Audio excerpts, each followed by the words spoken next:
ترکیه شهرزادش رو بالاخره انتخاب کرد، ولی گویا همین ابتدای کار یه خرابکاری درست حسابی بار اومده. باور نمی کنید؟ با هم دیگه بشنویم. حتما اطلاع دارید که کشور ترکیه به سبب محبوب بودن سریال شهرزاد تصمیم گرفته که عین اون سریال رو تو کشور خودش بسازه، البته با بازیگرهای ترکی. حالا در گیرودار انتخاب بازیگرهای سریال شهرزاد ترکی هستیم و گویا نقش شهرزاد انتخاب شده. با همدیگه بشنویم ادامه ماجرا رو. دختر و پسرا به سلبریتی خیلی خوش اومدید. اگر به اخبار ویژه سلبریتی های ترکی علاقه‌مندید حتما کانال رو همراهی کنید.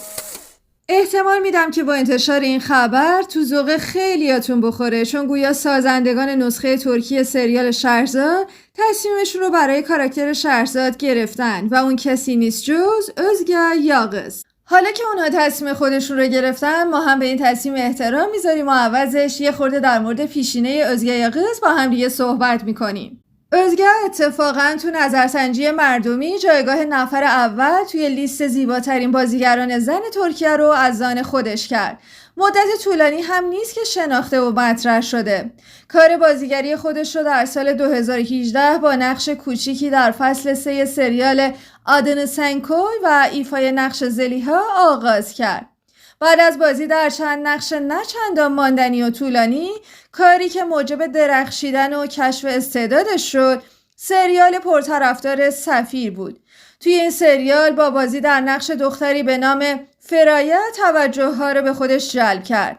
گرچه به نظر میرسه سریال سفیر عجولانه انتهای داستانش رو جمع کرد و در 26 قسمت به پایان رسید. حالا فارغ از این که özge یاغز رأی نهایی سازندگان سریال شهرزاد ترکی هست یا نه، و یا اینکه نفر اول بودن در لیست زیباترین های ترکیه دلیل موجهی برای انتخاب özge هست یا نه، بیایید نظر مردم رو در ارتباط با این انتخاب بشنویم.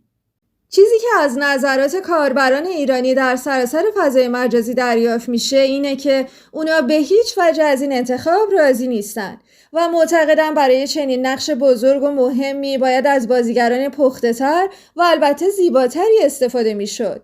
مردم ایران فکر میکنن بازیگرانی مثل بران ساعت، سرنای سارکایا و یا ازگی مولا که همیشه نقش زنان جسور رو خوب بازی میکنن میتونن از پس این نقش هم بر بیان.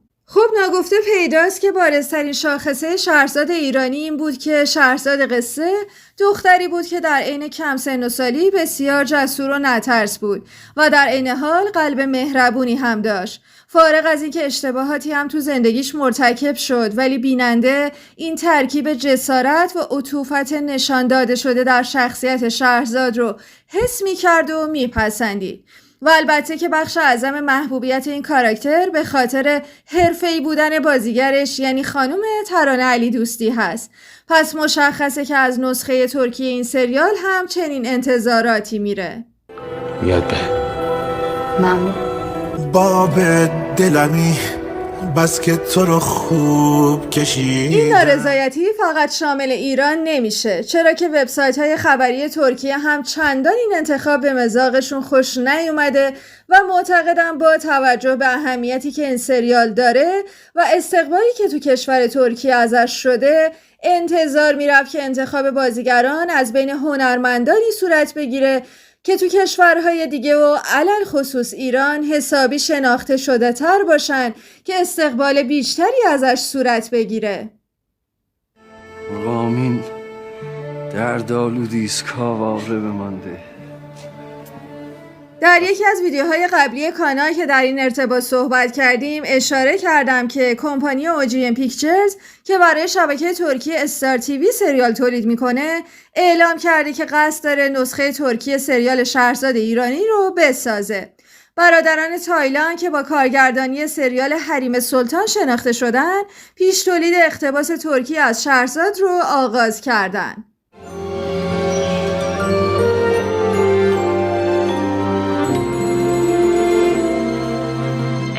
با تمام این تفاصیل چیزی که معلومه اینه که گروه ترکیه‌ای به شدت باید در ساخت این پروژه حواسشون جمع باشه، چون با توجه به عشق و تعصب ویژه‌ای که ایرانی‌ها روی این سریال دارن، هر گونه تحریفش میتونه با اعتراض گسترده و بایکوت این سریال روبرو بشه. البته از طرفی ضرورت انتخاب بازیگران درست برای نقش‌های قباد و فرهاد هم هنوز به اندازه نقش شهرزاد به قوت خودش باقیه و گویا سازندگان سریال به خاطر همین درجه حساسیت زیاد دارن زمان بیشتری رو به انتخاب و بررسی بازیگران اختصاص میدن.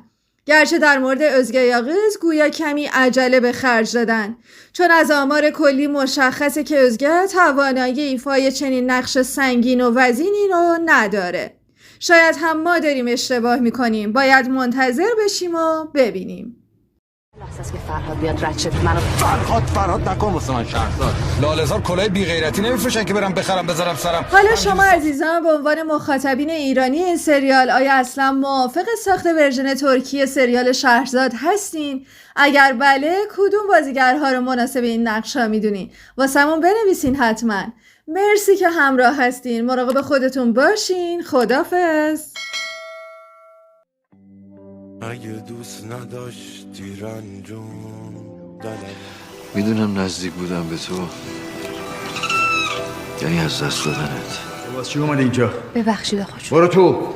آقا جون چی بهش گفت؟ چشمای تو تهرون رو به آشوب کشیدن